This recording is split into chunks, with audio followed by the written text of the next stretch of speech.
নিউজিল্যান্ডের বিপক্ষে বাংলাদেশ 26 রানে প্রথম ওডিআই ম্যাচে হেরে গিয়েছে।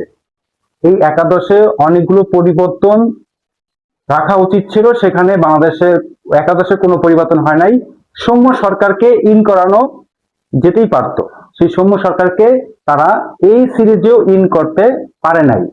সৌম্য সরকার ওয়েস্ট ইন্ডিজের বিপক্ষে লাস্ট ম্যাচে 91 রানের একটা ঝকঝকা তকতকে ইনিংস খেলেছিলেন। সেইখান থেকেও সৌম্য সরকারকে পাকিস্তানের বিপক্ষেও তারে সুযোগ দেয় নাই এবং নিউজিল্যান্ডের বিপক্ষেও কোনো সুযোগ দেয় নাই। সাইফ হাসান 3টা সুযোগ পেয়েছেন, 2টা সুযোগ পেয়েছেন, 2টা ড্রপ ক্যাচ হয়েছে, তারপর তিনি 57 রান করেছিলেন।